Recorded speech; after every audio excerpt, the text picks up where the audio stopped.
Hello and good morning to all my students. Today we shall read the lesson at the high school written by Mohandas Karamchand Gandhi, popularly known as Mahatma Gandhi. So let's get started.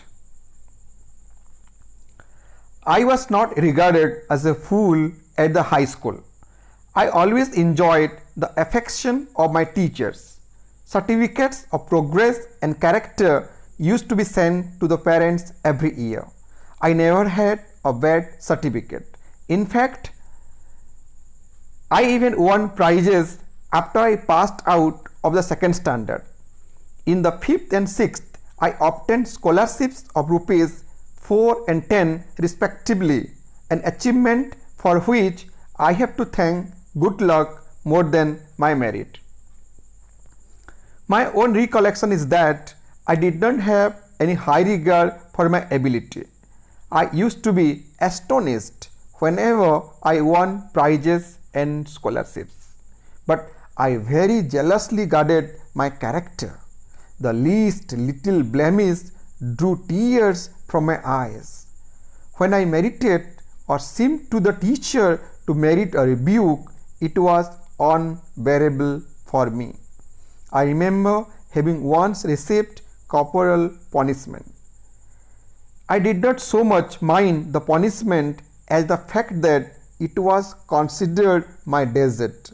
I wept piteously. That was when I was in the 1st or 2nd standard. There was another such incident during the time when I was in the 7th standard. Dorabji Idulji Jimmy was the headmaster then. He was popular among the boys as he was a disciplinarian, a man of method and a good teacher. He made gymnastics and cricket compulsory for the boys of upper standard. I disliked both. I never took part in any exercise, cricket or football, before they were made compulsory. My shyness was one of the reasons for this aloofness, which I now see wrong. I had then the false notion that gymnastics had nothing to do with education.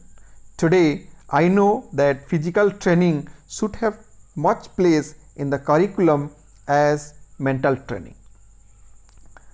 The reason for my dislike was my keen desire to serve as nurse to my father.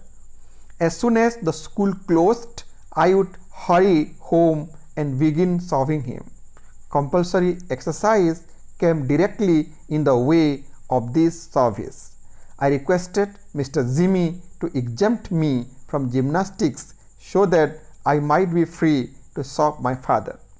But he would not listen to me. Now it happened that one Saturday when we had school in the morning, I had to come from home to school for gymnastics at 4 o'clock in the afternoon. I had no watch and the cloud deceived me. Before I reached the school, the boys had all left. The next day, Mr. Jimmy, examining the roll, found me marked absent. Being asked for the reason of absence, I told him what had happened. He refused to believe me and ordered me to pay a fine of 1 or 2 annas. I was convicted of lying. That deeply pained me. How was I to prove my innocence? There was no way. I cried in deep anguish. I saw that a man of truth must also be a man of care. This was the first time and last instance of my carelessness in school. I had a faint recollection that I finally succeeded in getting the fine remitted. The exemption from exercise was of course obtained as my father wrote himself to the headmaster saying that he wanted me at home after school. But though I was none the worse for having neglected exercise, I am still paying the penalty of another neglect.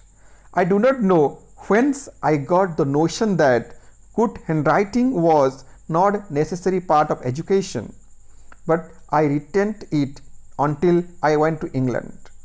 When later, especially in South Africa, I saw the beautiful handwriting of lawyers and young men born and educated in South Africa, I was ashamed of myself and repented of my neglect.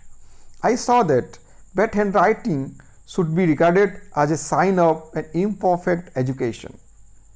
I tried later to improve mine, but it was too late.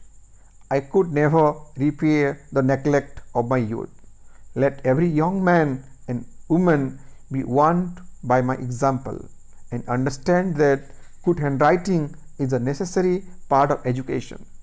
I am now of the opinion that children should first be taught the art of drawing before learning to write. Let the child learn his letters by observation as he does different objects such as flowers, birds, etc. and let him learn handwriting only after he has learned to draw objects. He will then write a beautifully formed hand. Sanskrit, however, proved a harder task. In geometry, there was nothing to memorize, whereas in Sanskrit, I thought everything had to be learned by heart.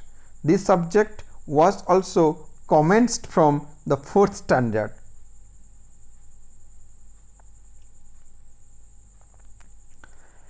As soon as I entered the 6th, I became disheartened.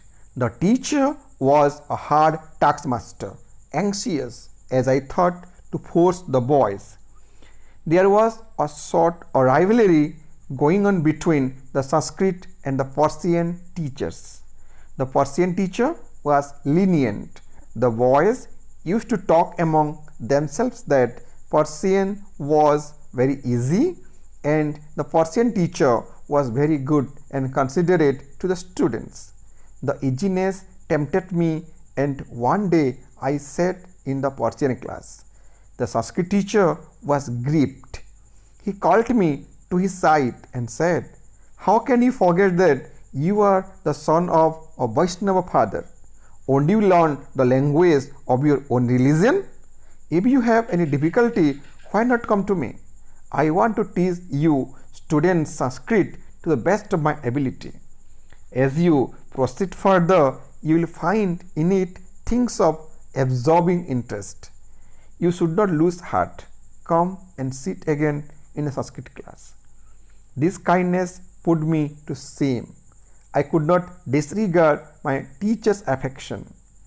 Today, I cannot but thank with gratitude of Krishna Shankar Pandya, for if I had not acquired the little Sanskrit that I learnt then, I should have found it difficult to take any interest in sacred books. In fact, I deeply regret that I was not able to acquire a more thorough knowledge of the language. Mahatma Gandhi.